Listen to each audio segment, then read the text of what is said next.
Call is now being recorded. Well, hey there. Hey, we're back. We're back. This is the V2V podcast with Shorts and Aurelius. This is Shorts. Say hello. Hello, I am Shorts. And I am Aurelius. We never did an introduction before, so this is kind of new. Yeah. People before were like, hey, what am I listening to? Who are these guys? Why are they talking about drug terms from Arkansas and Charlie Sheen? Hey, man! I got to get some of that amped. You got some of that amped?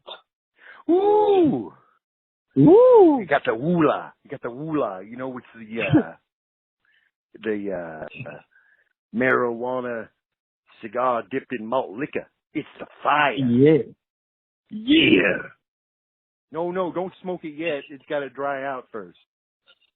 Oh, all right, we're kind of rehashing things. We do have new content, believe it or not, ladies and gentlemen. But we are rehashing. We told ourselves we wouldn't do this, but it's there's such a compulsion there to talk about what we've already talked about. It's easier that way, right? Yeah, it's kind of just familiar. Yeah. So, go for it. Well, you know how popular list shows are. Yeah. I figured that we could do one, and but I didn't want to do a typical clickbait list show. So instead, I thought we could do the top 10 lists. Okay. And then we could discuss our thoughts on each list and give our take about whether or not we thought they were worthy of being on the top 10 list. Okay. Right. So sounds good. Number 10. The top 10 reasons to hate Disney. Okay. The top 10 reasons to hate Disney. So, number 10 on the top 10 reasons to hate Disney are that the Disney Channel overdoses on teen stereotypes. And your thoughts? Mm. Yeah. Yeah, I don't really have thoughts. I haven't watched Disney Channel since I was a kid. And anyone who does, who's an adult, frankly, if I actually had an opinion on this, I'd be scared. Right. The idea is that they portray teenagers the way that that they're supposed to be. Right. Right. I really got nothing on this one too. Number 9, High School Musical. I got no opinion on that. No. The only good show on Disney is Gravity Falls. Never seen it? I don't even know. Never seen it. Don't know it. No. They canceled the good shows like That's So Raven, Kim Possible, and Lizzie McGuire. They did? Mm. That's horrible. Poor Raven. Miley Cyrus is a bad singer. Yes. That's a given. Well, we're really starting off with a bang on this one. She always sounds like to me she's got something clogged in her mouth. It's like, or she should stop smoking. Yeah, right. But she just sounds like she's got like a sock in her throat or something. Like, I imagine her doing a duet with Arnold Schwarzenegger. That might be interesting. That would be fantastic. Right. Yeah, you're Miley. Yeah, we do the duet together. Yeah. Yeah, I come in like a wrecking ball, man. Phineas and Ferb are racist. Huh. Phineas and Don't know them. I don't know them. Don't even know them. They bought Marvel. Okay. Okay. And they have the same storylines again and again. Yeah. That's kind of, I guess that's true, I suppose. Yeah. The characters have terrible attitudes.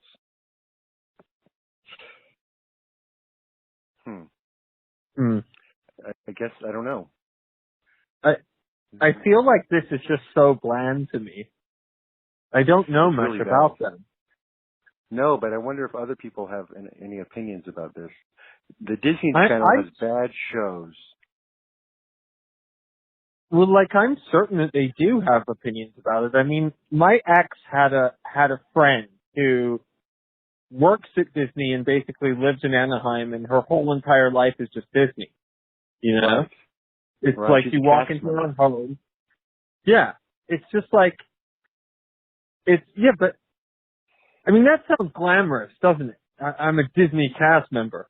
But really, you're just like in the back of Small World, flipping boats and pulling people not to fuck around. You know? Right. That's when I was in high school, the people that worked at Disneyland who liked their jobs the best, or their roles, were the street sweeper janitor guys who had the little broom and the dustpan, because they got to walk all over the place, like scooping up like someone's like cup. And and quit show business? Fuck, man. All right, it's so let's move out of the Disney zone. Yeah, yeah. All right. So the top 10 easiest instruments to play. Number 10, the tambourine. Mm-hmm. Man, you just hit that thing on your leg and you're like a one-man tambourine show. Tambourines or are awesome. Or the palm of your hand. Yeah. What's that? Yep. Tambourines are awesome. They are awesome. I like them. I think they're cool. Right. It's like clapping with bells. Right. That's awesome. Tambourine. Yeah, we salute you, tambourine. Wow, number 9, the piano.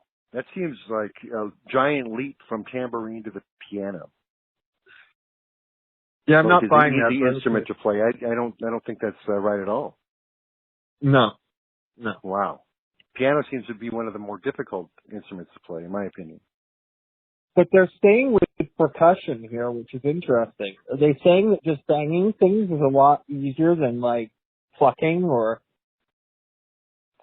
strumming? Tambourine would be number 10 easiest, and that's not even the easiest because we're going backwards from the most difficult easiest to the easiest, right? So number 9 is piano, and then number 8, the harmonica, which is really easy to play.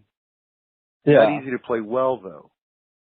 Yeah. You ever hear one of those harmonica guys just going, Yeah. That's bad.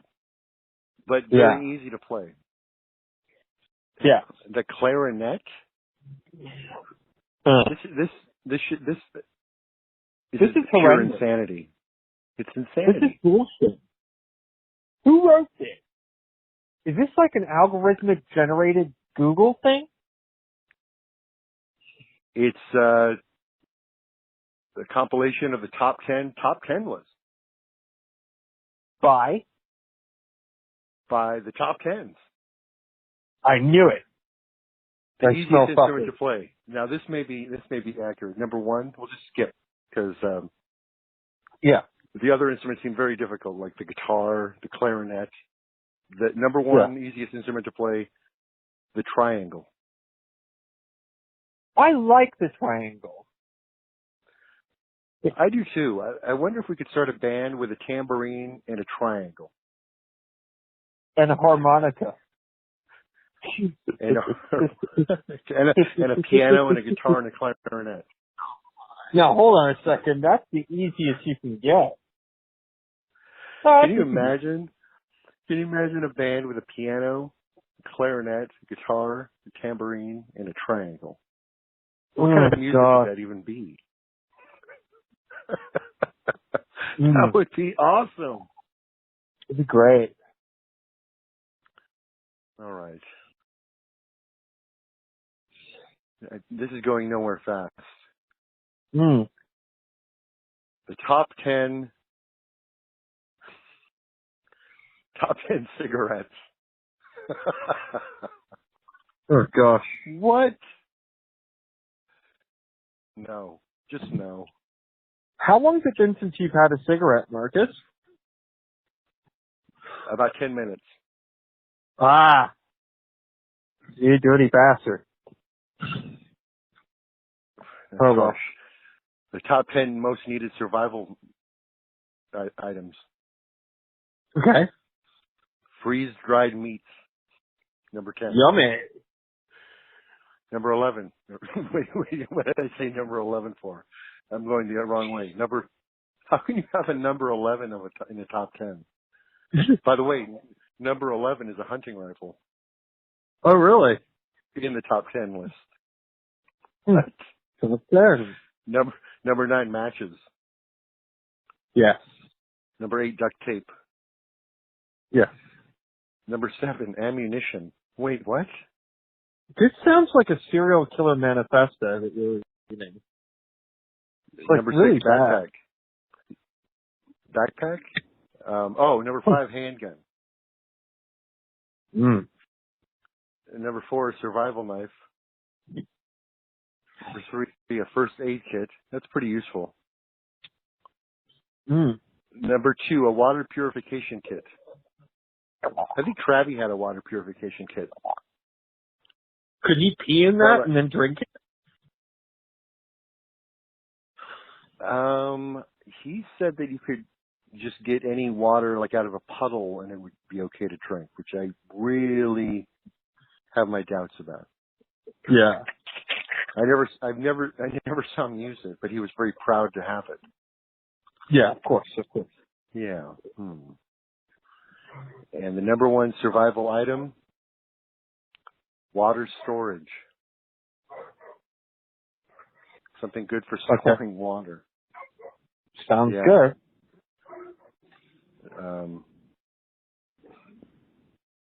Wow. I don't know. I don't know about this. Top 10 worst companies. Okay. Victoria's Secret, because the boob sizes are too big. Mm. JCPenney, number 9. JCPenney is boring. I only ever had one girlfriend who went to Victoria's Secret who could fit in Victoria's Secret. And in the end, you don't really. I mean, lingerie to me is. She had really good package for her small body. Yeah. Right. She had a good top. She had some. That's the idea. Yeah. Nice packaging. Yeah. Nice but up if you're top. an A-cup, well, forget it. Yeah, I mean, I think they're looking for Jessica Rabbit, right? I mean, that's what they're looking for. They're looking for that Based on Jessica Rabbit. advertising it, yeah, exactly. Yeah. Okay, move on. Move on to where? Right to the pits of hell. I think we're in right now. Well, we were at one of JCPenney. Right. Number 8 is ADP because your paychecks are direct deposited from hell. Oh, right. I see.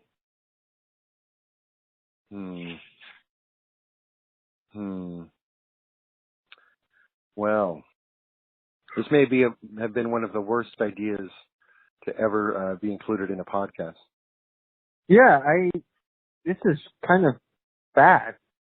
It's really But awful. anyway, should we move on? Yeah, let's move on to what I do not know. Okay. I'm sure we'll figure something out. Let me look at my itinerary or my recipe. My recipe list, eh? Oh, here's a top 10 list that might be more interesting than most. Okay. The top 10 most inappropriate kids' toys. Okay. So, number 1, Oreo Barbie. Oh, gosh, that's really harsh. Oreo Barbie, Ooh. the African American version. Oreo Barbie. No, that's a mixed race version, right? It's the mixed version, right? But they can't be don't an call African. it. They call it Oreo Barbie. Huh. They really. Is I she don't know. Did Mattel really call it Oreo Barbie? Is she light skinned? I don't know. I've never heard of an Oreo Barbie. Did you catch that royal wedding, by the way? This week? No, I didn't. Okay, never mind then. I'm just not that interested. No. Number 9, Pee-Pee and Poo-Poo dolls. Oh, those are excellent and healthy. I think so. Like, why would that necessarily be inappropriate? Because, right? Everybody poops. Like, I'm a proponent for adults talking about this stuff more and more because I feel like you didn't talk about it enough as a kid, and that's probably part of your problem. Right. Baby Wee Wee. It's a baby with a willy. Well, that's better than, you know what? than That one seems without. appropriate as well. That seems kind of appropriate too. Because adults must remember that children don't actually have sexualities at that age. So none of this is like sexual in any way to them. It's just anatomy. Right. Harry Potter's vibrating broom at number 7. Ooh. Again, I think that's like another one of those adult phobias. Yeah. Because you're going to ride around on the broom and it's vibrating. Like the kid's just going to be like, "Woo! I'm flying through the air on my broom." Whereas the squeamish adult's going to be like, "Oh no, that's stimulating in some way."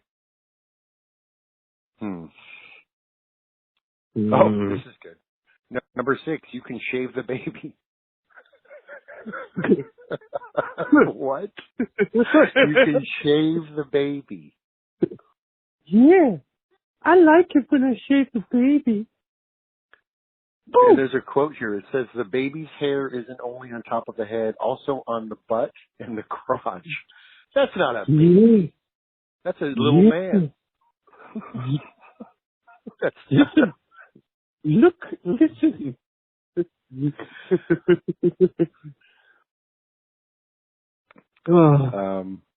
Number 5, the breastfeeding doll. Oh gosh. I don't even understand what that is. Wait, is it the doll breastfeeds or the doll is breastfeeding? Ooh, this is good. Number 4, the drug dealer magnet set. Yeah.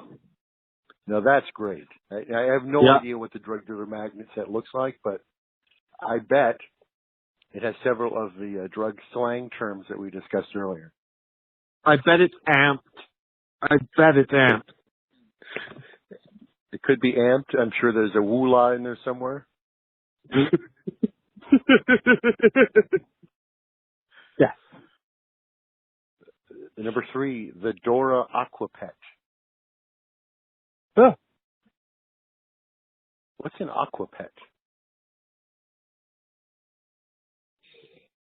Is this like a aquatic version of Dora the Explorer? Yes. For your bath time load. That seems fine. Not inappropriate, just a little kind of odd.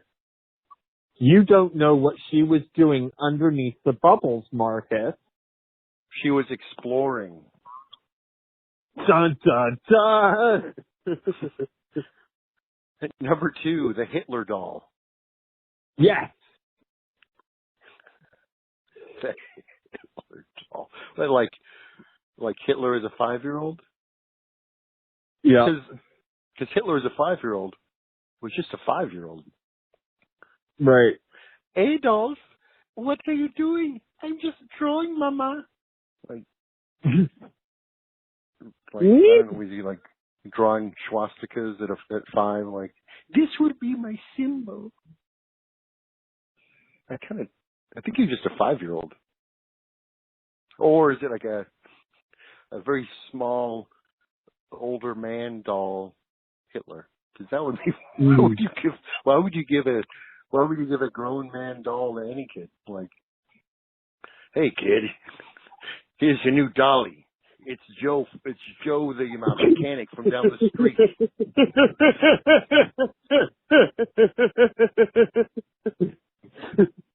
Do you remember hey Jenny? I love my Joe dolly, Mommy. Hey Jenny, remember the other day when we were walking to the store and we met Jeff the flowerman? Well, here's his doll. He creeped me out, Mommy. Well, here's his doll. Yes. Tell me on him where he creeps you out. I think you should be very suspicious of older male florists. Is that true? Is that right? Like, there's something What's wrong. going on there? Yeah, what the fuck is going on there? I don't know, but they're always really weird. Yeah. Like, I mean, enjoying flowers isn't necessarily weird. Being a florist, but when you combine those two things, it's not good. It's totally a serial killer look. Yeah. Yeah. The number 1 inappropriate children's toy. You ready for it? Yeah. Huh? Yeah. Pole dance doll. Yeah! Pole dance doll! You know, it kind of sounded like Fit Connect Carlos there for a second. Fit Connect Carlos! Oh my God. All right. So that was interesting. I think we just keep pushing through. Okay, the top 10 worst things to get for Christmas. Okay. Number 10, a Justin Bieber CD. Yeah. Hands down. I mean, like, what do I do with that? Play frisbee or stick it on the tree as an ornament? That's the best worst one though. Yeah. That's the best worst one. There are socks, Marcus. You can always get socks. The number 9 worst Christmas gift is 5 yen. Oh, for fuck's sake. That's pretty bad. Apparently it's about 25 cents. I'm going to give you 5 yen next time then. Next Christmas.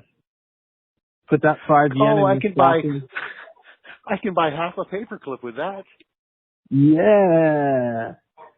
Get your stock of 5 yen now. Number 8, recycled writing paper. You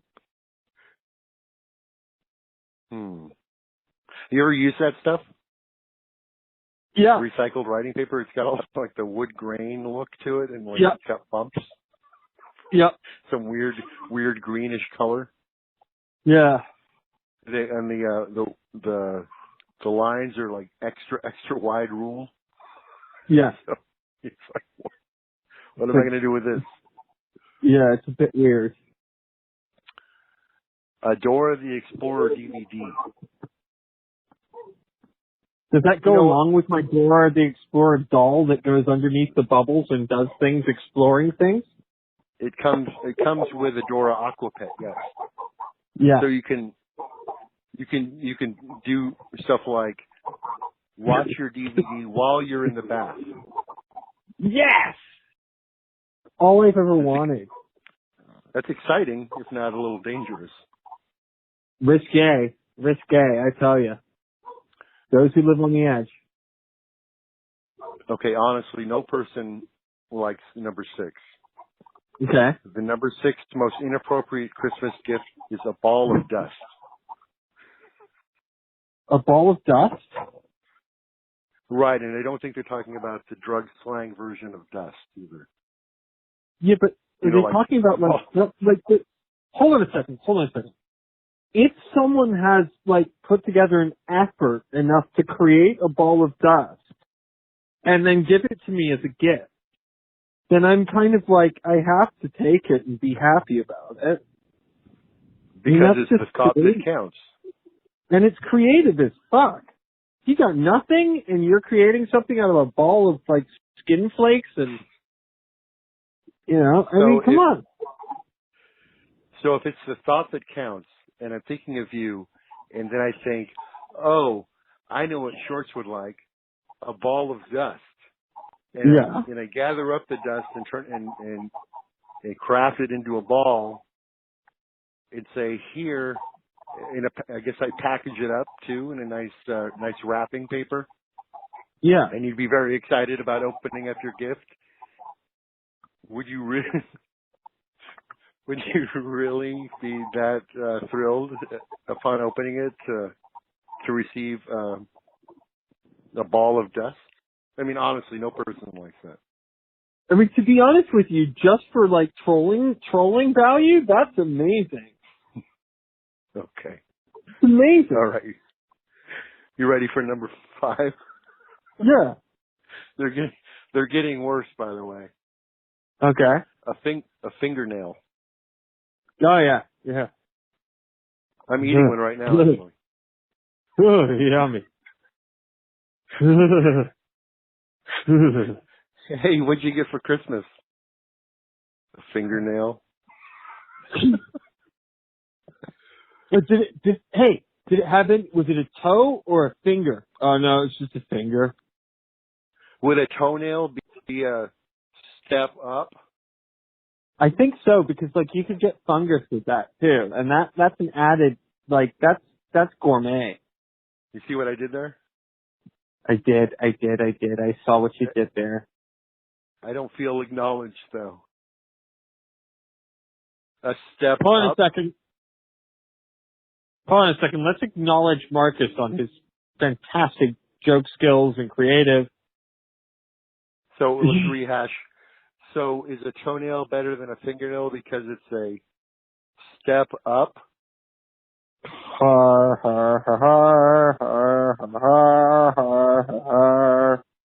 Number 4, a piece of crap.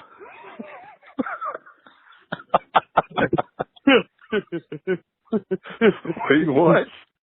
Huh? What? Wait. Hey. Is it human or is it human or animal? Because there's differences, variants of flavors and terpenes here. An undifferentiated piece of crap. Okay. Fair enough. Number 4. That's too vague. Hey, that's 6 times better than a Justin Bieber CD, by the way.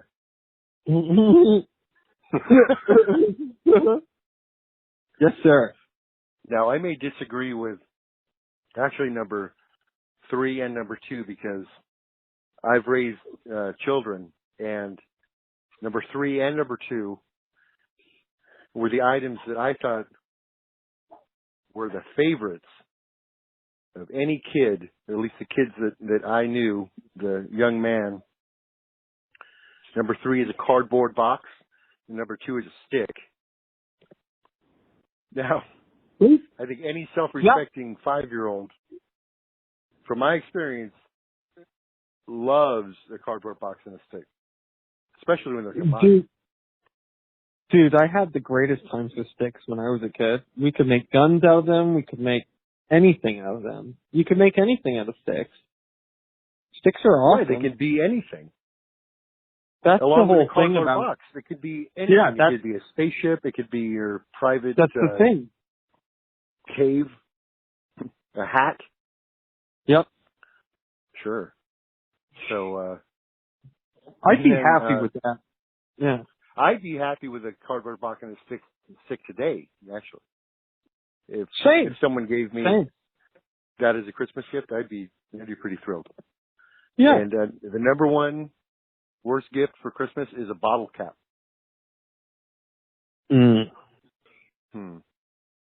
Huh. I thought ABC gum is pretty good too. ABC gum is pretty good. Bottle caps are kind of cool. I like bottle caps. So would it go something like this?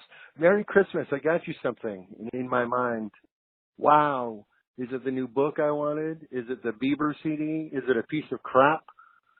Hope you like it. I rip open the present and I think, oh no, this is a mistake. And it's a bottle cap. Seems like it's not even offensive enough to, I think that might be the point. It's not even like bad enough to be good. Yeah. A piece of crap, that would be news. Like everyone would know what you got. Yeah. I feel like it's not, no, I feel like the crap wins. I think shit always wins. As the worst thing to get for Christmas? Yeah, absolutely. Oh, it wins. Like, yeah, in any form, like warm and fresh or dried up and white. Yeah. Yeah. Nice. All right, and that's our top 10 list. All right. Yeah. Hey, what about Travvy? What's he doing? Good question. He's on the road at the moment. Biking. The last I heard, he was making his way to Palm Springs to maybe, ironically, do some work. Yeah, I don't think that worked out because he left that spot and kept going. So. Oh, really? Yeah. So he's going through this. He's in the dark zone right now because he's between towns, like 120 miles between towns. Yeah, he's out in the middle of the desert now, right? Yep. Yep. Oh man, this sounds very familiar. But with the exception of the last long bike ride he did, I think he spent 75% of his bike ride on a train. Yeah. Yeah. Mm. And he had a lot of money on him too at the time. Well, so we think, yeah. I mean, he should have. Last year he did, for sure. Yeah, but we don't know what he left with. We don't know, what disasters he went through. No, the last year. We don't know exactly. We don't know how much he spent before he left last year. We didn't know He told that. Me how much he spent. He did. He told okay. Oh, okay. Yeah, well, there you go then. He had $1,000 on it. Right. And, cause he bought the bike. He got $4,000. He bought the bike for $2,000. He spent $500 on gear and he left with, over $1,000 in his pocket. That's how he was able to afford to get on the train. Right. And come back. Right. Wow. Everyone's kind of concerned about it. Yeah, I don't think he was really, I don't feel like he had much options though, in his own head. To you and me, the thing to do would be to, get your ID and kind of get into a program or something. But, to Travis, that seemed like the worst case scenario, and I think he feels more comfortable trying to go home. I am happy that his stated goal is to go home, because I know his mom really wants him to come out, and I'm glad that he has finally stopped saying that she can't afford him there. Yeah, because I don't think that was ever true. Yeah, it was an easy thing to say to make people think oh wow, really doing the right thing by not burdening your family with you, Right. which also seems kind of strange to me. Yeah. Oh man, Travvy. Well, we love you, Travvy. We love you, Travvy. Stay safe. And we're wishing the best for you, and we're thinking about you. You're a good guy. Whatever, be safe out there, man. Definitely. That's a big undertaking to bike ride across across the country. Man. Yeah, and his bike wasn't in like tip top shape either, He had a few gears. No, it was it had been a bit worse for wear after his last adventure. So right. Well, that bike, it's a good bike. I think it's called the Yuba. It's a Scandinavian bike, and what it was designed for was for like a Swedish mom who needs to bicycle to the grocery store and carry her kids on the back and bring home groceries. Yeah. Therefore, it's really like a cargo town bike, not an overland like touring bike. Right. But he seems to be I mean, from what I heard and from the stuff I looked up about it, it's geared so that you don't really notice the weight, the cargo. Like it functions pretty much like a lighter bike because of the way it's geared, so you can climb up hills fairly easily. But it's the distance thing that is the issue. Yes. Right. Could I talk about Ronan for a second, my dear boy? Yeah. Yes, of course. So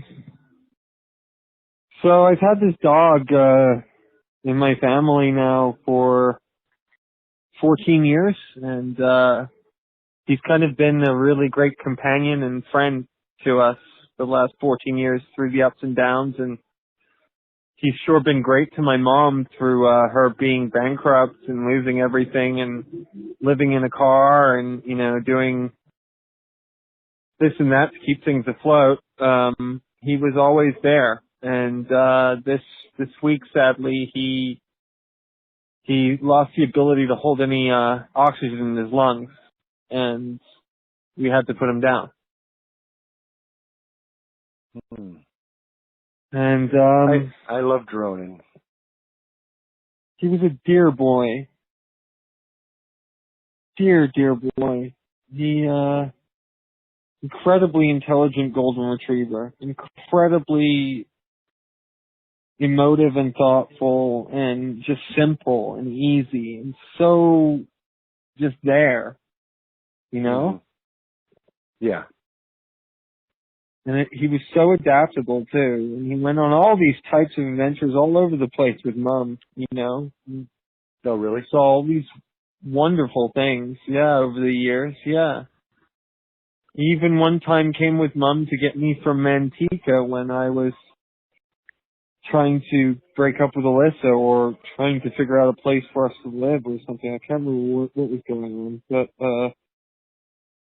they came up and got me there and brought me down to L.A. Yeah. Tough all over. And he's been to Nevada, and he went to Texas once or somewhere. Maybe, I don't know. Oh, wow. Maybe not. But he's a good boy, and we'll miss him. So rest in peace, Rooney.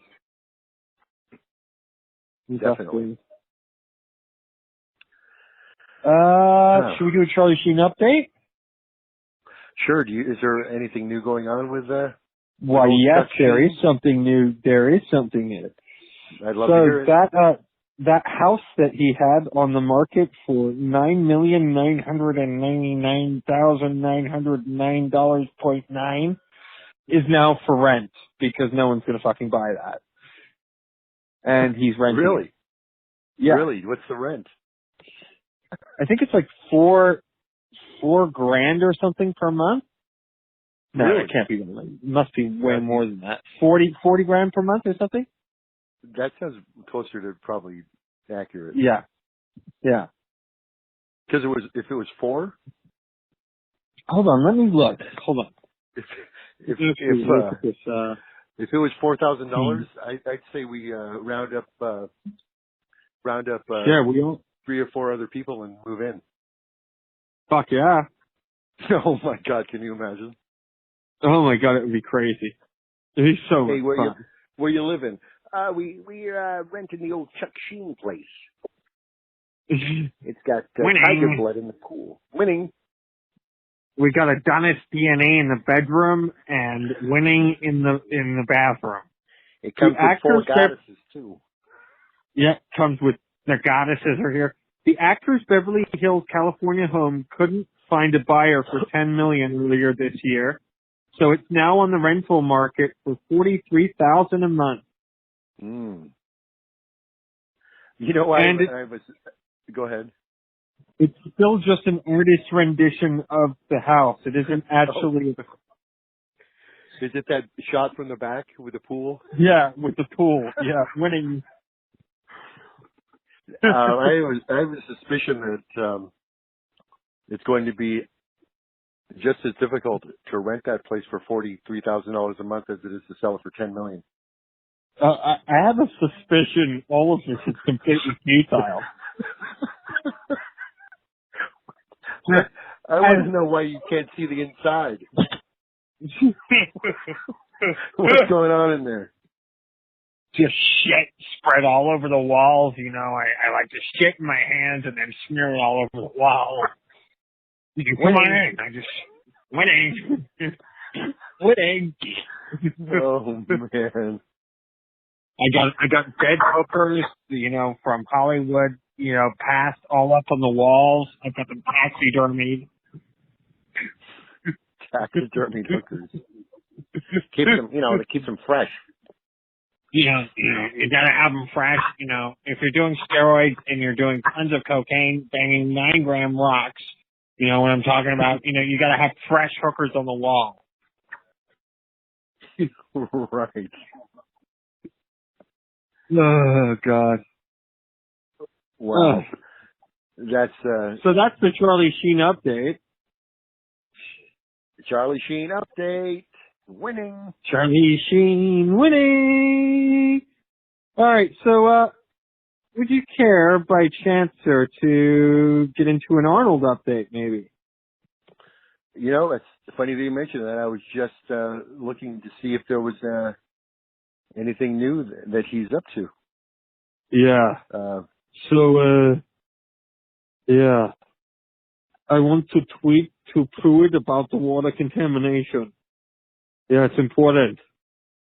I'm a simple guy, so I have a simple remedy.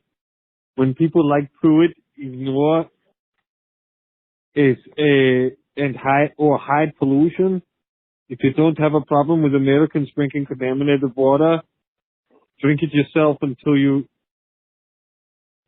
tap out or resign. Yeah.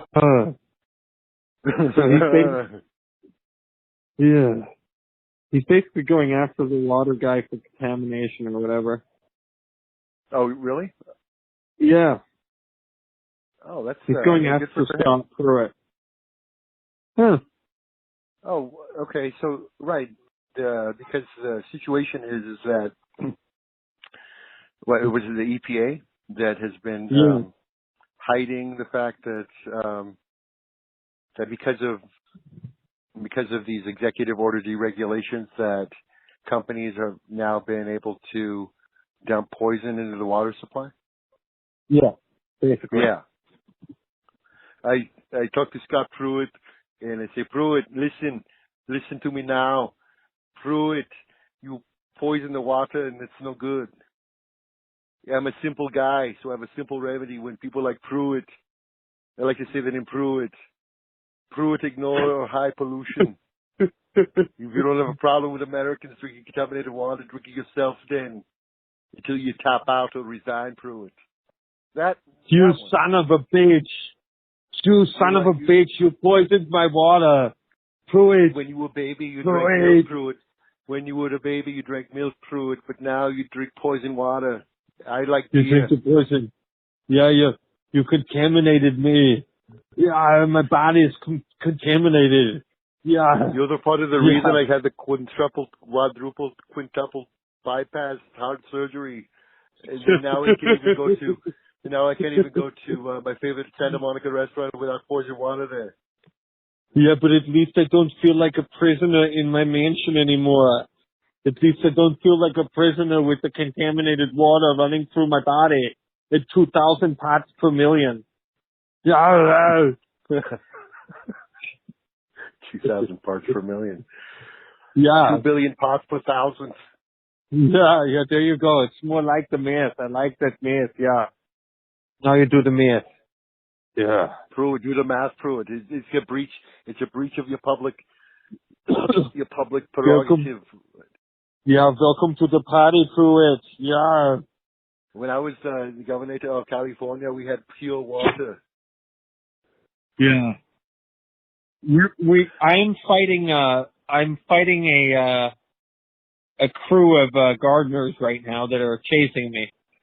You're literally fighting them? That's pretty epic. Get back!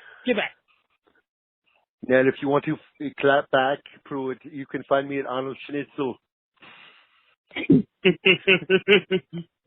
Yeah. I love that Twitter handle. That's the best. Hey, Pruitt!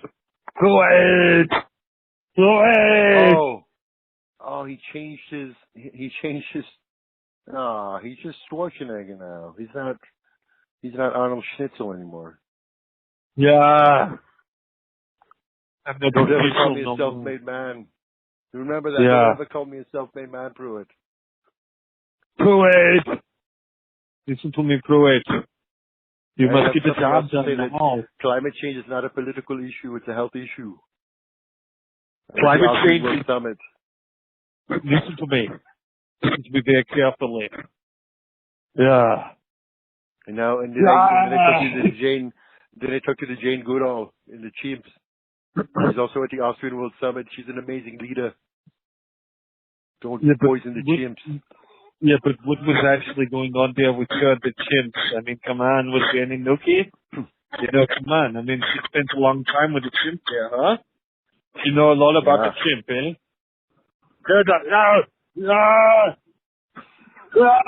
I'm fighting them now.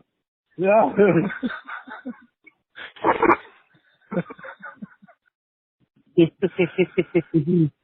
Excellent Arnold Schwarzenegger update. Yeah, thank you. Arnold update. Okay. So it could become a regular thing. Let's have a little talk about what's ethical and what you should like what is a good hold on a second, let me move because I'm just surrounded by this lawnmower. I can't get away from it. Leaf blower. Sure. So let's talk about some things that you would recommend people look for that are good things, 10 good things that every rehab should supply and give to you as your rehabilitation, and 10 bad things, 10 things that are no's, Okay. So, perhaps if Travvy, for instance, ever decides that he needs to get some help, where would he turn to? How would he know? How would he know the right place to go to dry out or get a new perspective? Yeah. So, all right. So the first thing, if you're just blindly looking for, say, a drug rehab or treatment center.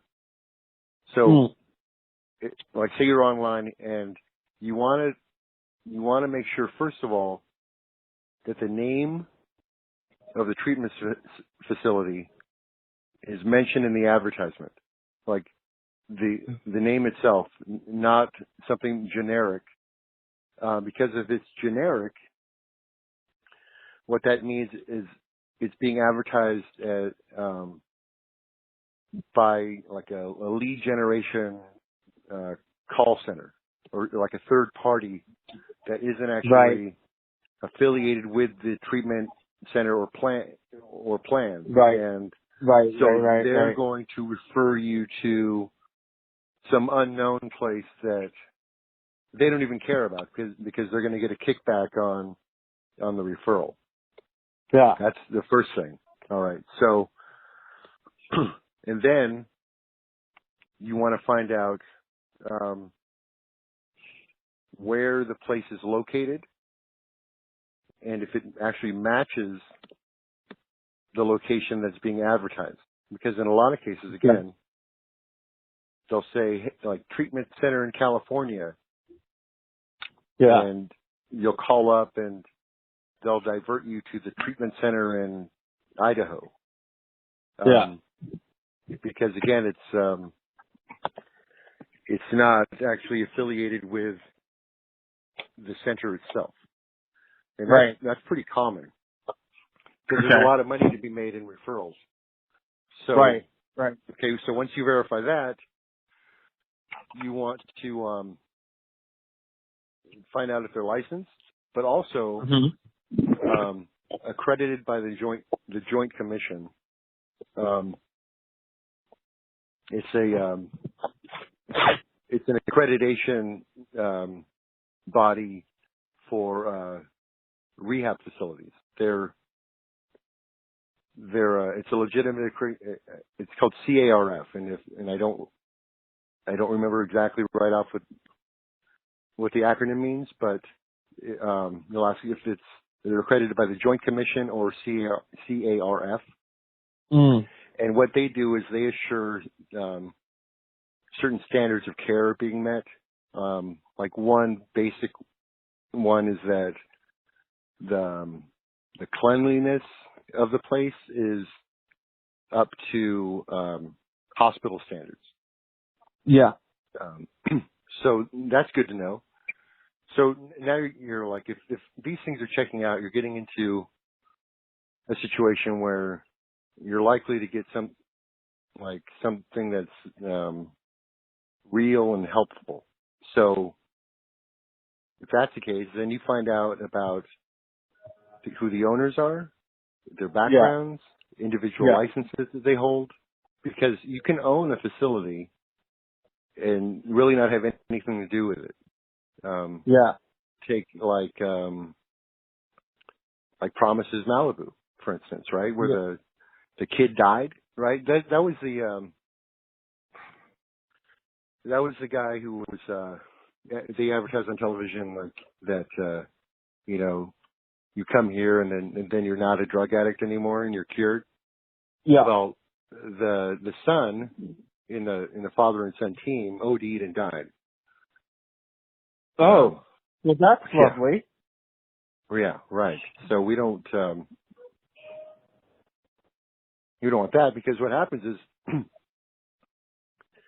I mean, there are people who go to treatment centers and kind of take stock in deciding that it's a good way to make money, right? Like they're in the treatment center and they look around and go, wow, like $1,500 a UA.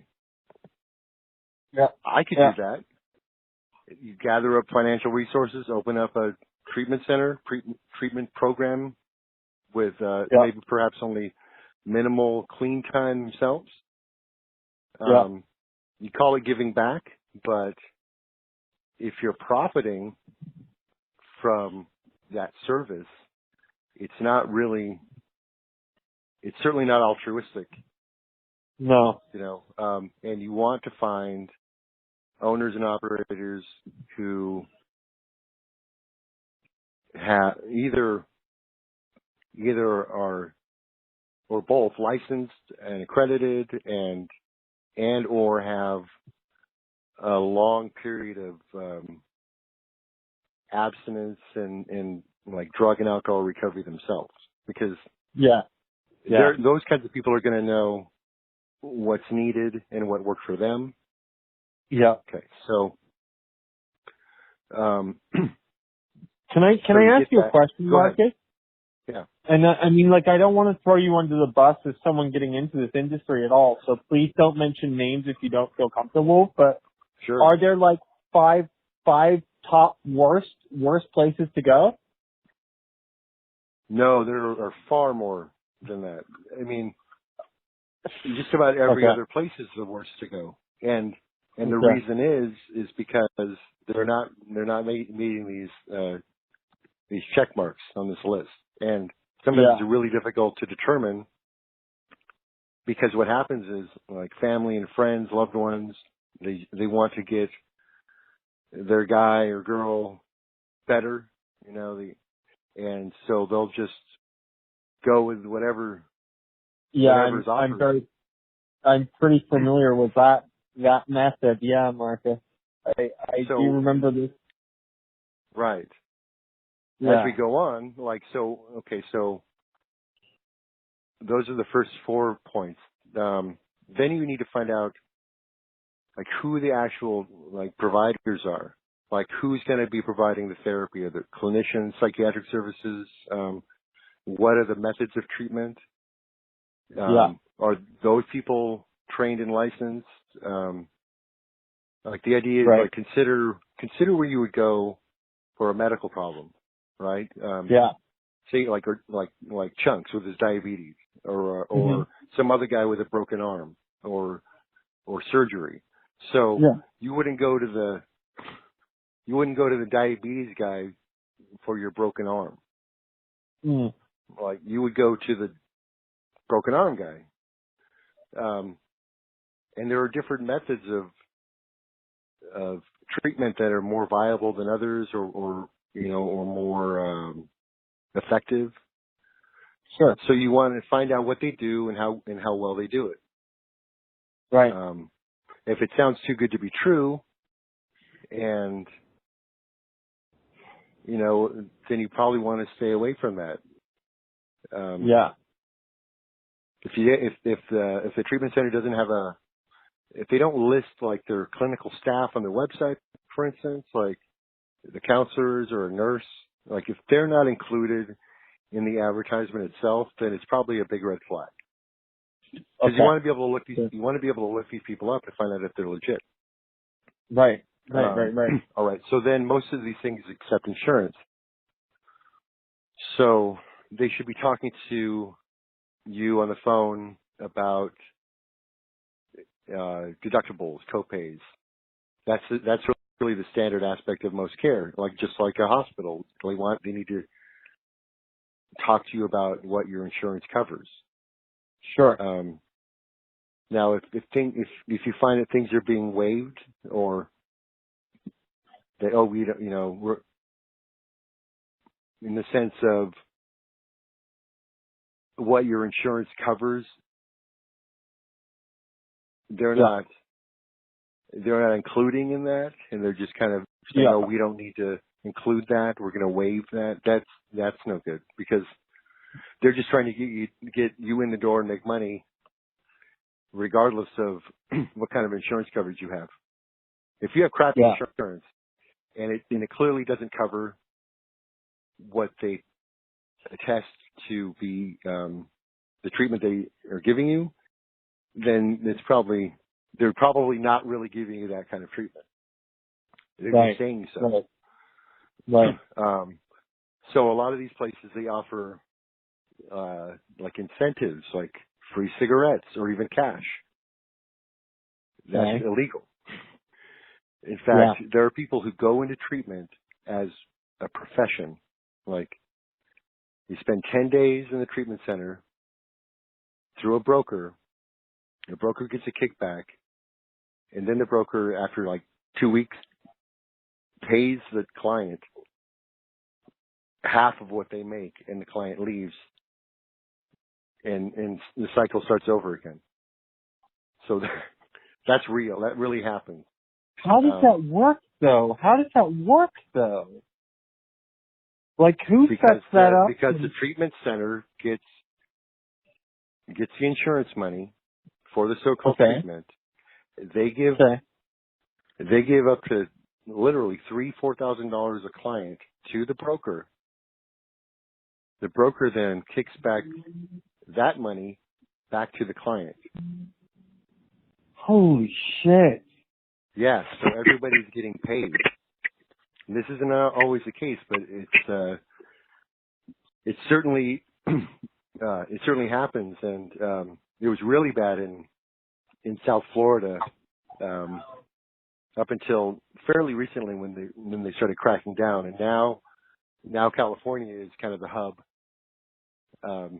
where it's really difficult to police because of all the conflicting pressures.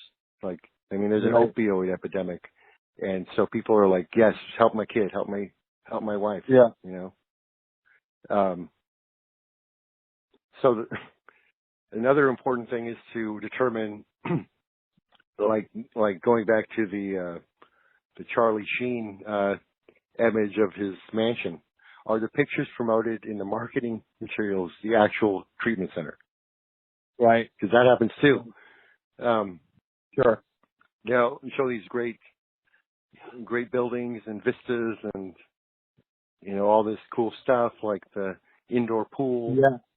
And you show up to some place that's not at all that. Right. Yeah, I had that experience with going to Texas when I went to Texas. I remember they had showed me a couple of pictures on like a brochure or something. It wasn't anything like that. Right. Yeah, that's a big deal.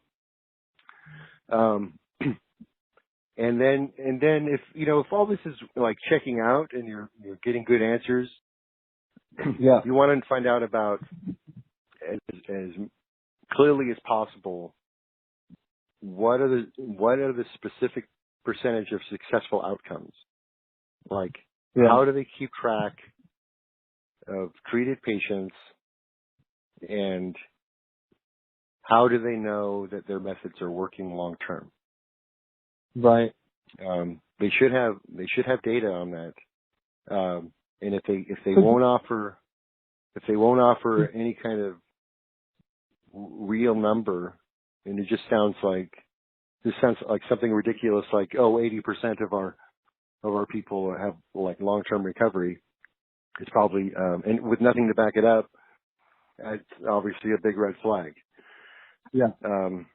The final thing really is that if you're using healthcare insurance, you find out what the facility or program does if the insurance carrier stops approving treatment during your stay. So right. If you have a mandatory minimum, like a 30-day program, an ethical center will not rapidly discharge patients who are unable to pay simply due to their insurance company stopping coverage. You should still be gently transferred out, and there should be a contingency plan for that kind of thing, because it happens. Like, sure, you go in for 30 days, and you're on day 40, and your insurance company stops payments. That should not be a disincentive to stop treatment, because these places make so much money that they should be able to afford it. They should be totally able to eat some of that. And right. And so there you go. There's like the pro and con. Like, I kind of did it both, at the same time. Yeah. But what to look for and what not to look for. And if all these things line up, and you're probably going to get, reasonable, doctor approved, addiction as a disease model treatment. And, included with that is like cognitive behavioral therapy, or talk therapy with counselors, along with frequent medical evaluation, along with life skills classes, because, people are coming in devastated, and people don't even know how to go grocery shopping anymore, for instance, or re-socialization, like how to relate to people when you're not under the influence. These are all challenging things, but within a fairly short amount of time, you can reteach people how to do these things. And so there are, despite the fact that this stuff is incredibly expensive, maybe and maybe even for good reason, because it should be pretty intensive. I mean, at least the therapy, and that costs money. Of course, yeah. Even though places may be expensive, and especially if they're expensive, you should be getting your money's worth. Yeah. So that's my take on it. So, does your place have a psychiatrist? No, not a psychiatrist. Okay. We have licensed clinical social workers. Okay. With master's degrees. Okay. Real counselors. Yeah. I'd say that 75% of the staff is in long-term recovery themselves, so they've been there. I think that's really important. Several of the people who work on staff have also been clients. Yeah. Which I think is a good thing. Yeah. Absolutely. Or can be. It can be. And I noticed positive outcomes all the time. Like, we don't see these people for very long. 2 weeks to 2 months, generally. Sure. And they get kind of leveled up, as far as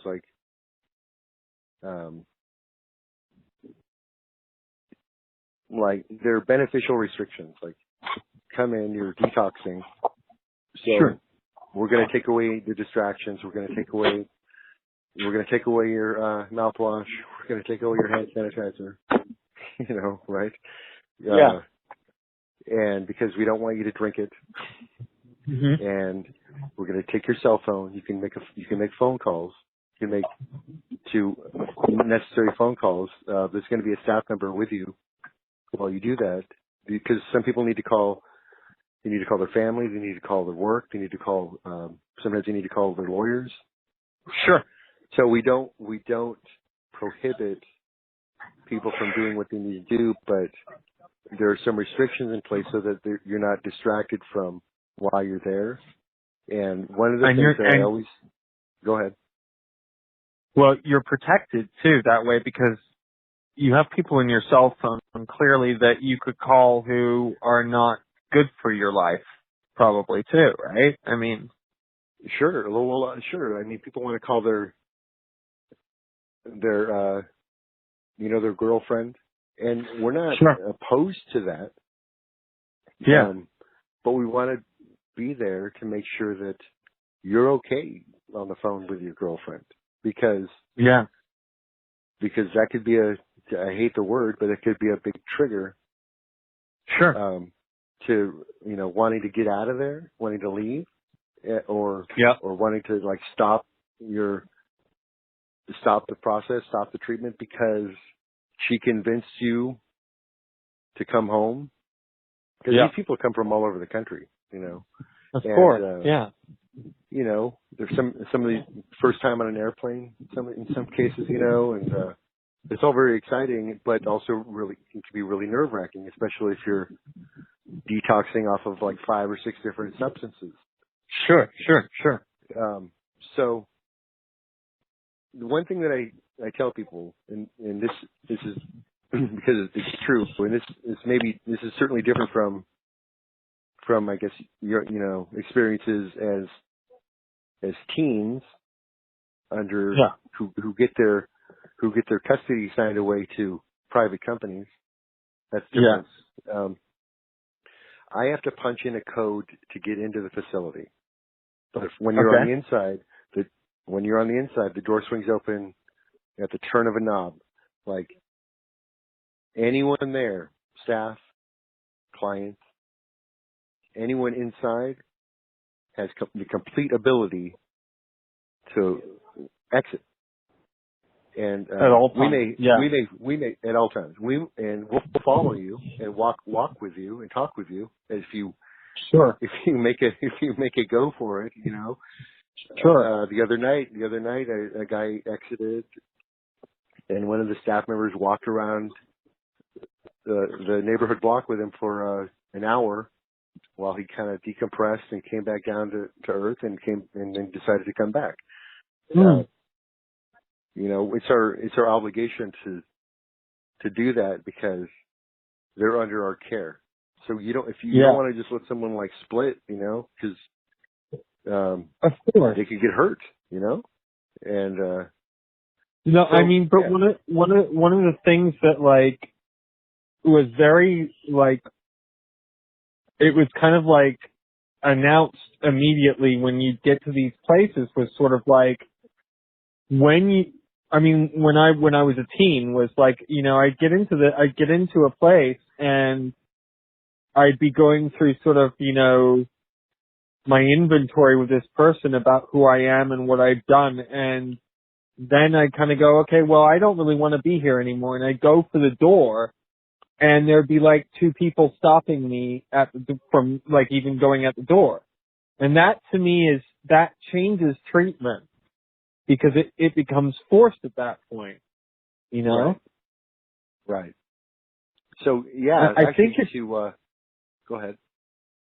I just think it's really important to have an open door and to like, you still have the choice to leave. You know, yes, we may follow you around and be your friend and try to help you, but you know, at the end of the day, there is a door there. You can walk out.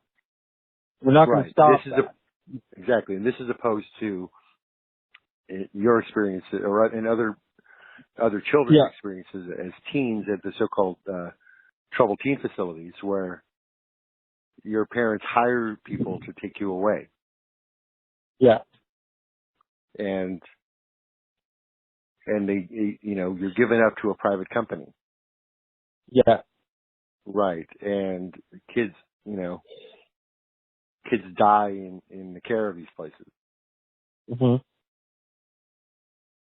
There's no regulation. This is all like big bullet points.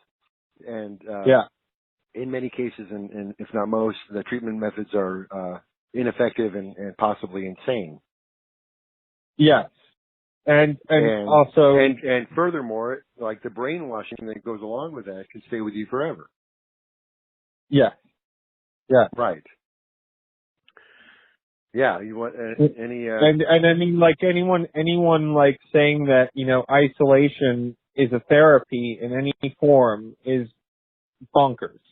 And anyone sort of thinking that, you know, cohesive thought reform is not, you know, behavior modification is just a neat word for brainwashing. And that's basically what these programs do. So yeah. So have you ever heard of the, go ahead. Well, I mean, at no point was I allowed to make a phone call, you know, of choice. You know, at no point would I be allowed to make any type of phone call, you know, right, without, you know, all of my phone calls were sort of forced phone calls. Right. So, yeah. Have you ever heard of the term the sunk cost fallacy? No. So, say for instance, parents decide to send their kid to a boarding school, and then they go through the program and they come home, and the parents are, for whatever reason, questioning the kid about their mood, their behavior, their whole like disposition especially after going through a program like that. and they, the question comes up, well, are you sure you don't want to go back? Or they start attributing all of the good things that their kid is doing to that program. It couldn't have been that bad of an experience because I paid for it. Right. They've sunk, the cost has already been paid. They've already sunken the money into it. So if they were to look at it and say, oh no, it didn't work, that would be a bad mark upon themselves. So they have to believe that they got their money's worth. And that's pretty scary. And I think it's a big barrier to parents and adults not speaking up as much as they could, and leaving it up to the survivors, so to speak, to make all the noise. Because really, where are the voices of the parents who know better? Because they've sent their kids there and then discovered what a nightmare it was. They don't want to speak up because they, in a lot of these cases, it's private pay, right? You've got to have means too, especially if they're not regulated. A lot of these places, they don't take insurance because they can't. Yep.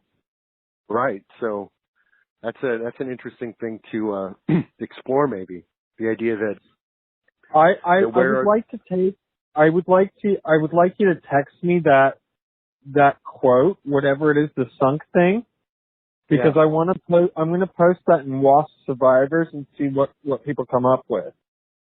Because I think that's an interesting thing. Because you're right. Why is it only the survivors that have made all the noise? And even worse than that, there's something else that's going on. There's some psychological warfare that's going on with the staff too, because there are staff members who saw things and partook in things and then left because of those things happening, but they still didn't speak up. Right. Right, exactly. In the heads of the people who send their kids there, it's so expensive. There's no way it could have been a bad experience, no matter how desperately the kids try to convince them otherwise. That's where it comes in. That's the sunken cost fallacy, as applied to child abuse. So if they spent tens of thousands of dollars treating my child, how could it all be crazy bullshit? Right. And so they go the other way. And every time the kid does something that's worthwhile, like, oh, you got accepted to college or won an award or you got a new job, your success is directly attributed to the decision to send you there. It's the program. It's the program. It's the program. God, it's so dark. That's wrong. It's so dark though, because it's. I could see how that can work. But I think these are good avenues to explore. Yeah, definitely. Because it shouldn't be entirely the responsibility of adult children or teens who have gotten out who are not yet grown. It shouldn't be nearly at all the responsibility of the survivors, so to speak, to be making noise. It should be the people who've actually paid for it and have realized how bogus it is. Right. Yeah. God, that's so funny because I think about the Charlie lawsuit. There's this huge lawsuit that's been dismissed and dismissed and dismissed and dismissed, but it's a huge class action. And it's against Litchfield and Wasp. And it was sort of multiple, groups of survivors, like 40 or 50 or 60 survivors. I don't think it was any of their parents. So funny. And the parents are the ones that lost so much money to this guy, Right.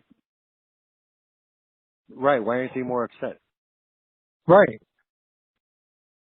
Or do they just not, or do they feel similarly that they don't have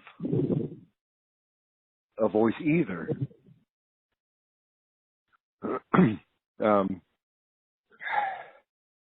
Or like I guess it's embarrassing in some ways. Like, well, of course it is. It's really embarrassing for a parent.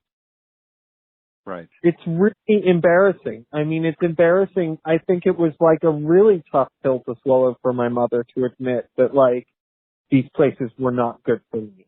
Or that, these places, no, that's not what. The admission was that these places used torturous practices on me, Right. and I think that's been my sort of claim about this.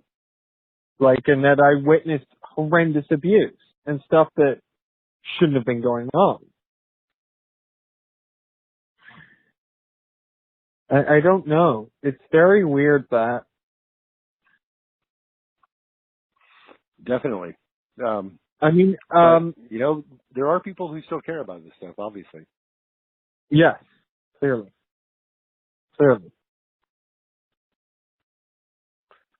And all we can do is keep on talking about it.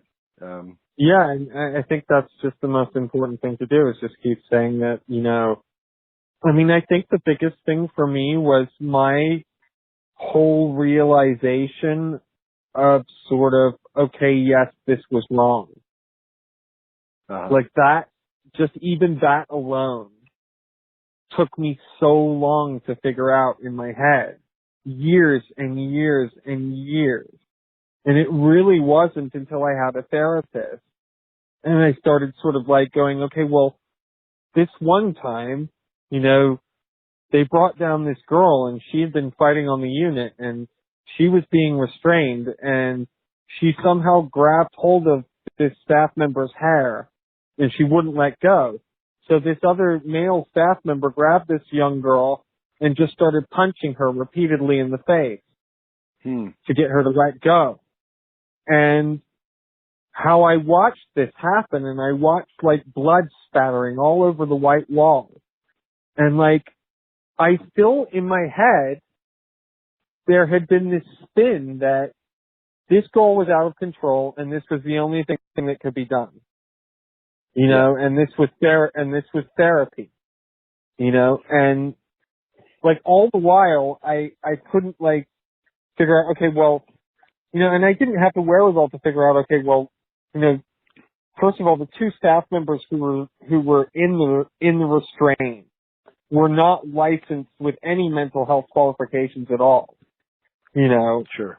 And shouldn't have been there, in the first place. Let alone what else happened after that, and how, she had multiple, teeth removed from her mouth during this and like, wow, just horrendous stuff, Sure. I couldn't figure it out. I couldn't it had been pummeled into me that I was the problem so much and that we were all the problem and that we were what needed fixing so much. Right. I don't know. Well, you're fixed. Hey. On hey, Johnny. Well, we'll Woke keep up, Johnny. We'll keep at it. Yeah. On that note, we've been going. I think we should end. We've been going on an hour and a half, and I think so we I should think end. that was another wildly varied episode of the V2V podcast with Shorts and Aurelius, going from really dubious topics to something that's pretty important. Because that's how we do it, Yep. We get everything, the bullshit and the good stuff. We don't discriminate. I am We not do it a all. piece of crap. All right, All right. brother. Well, Till next time. till next time. Bye. Ciao, pistachios.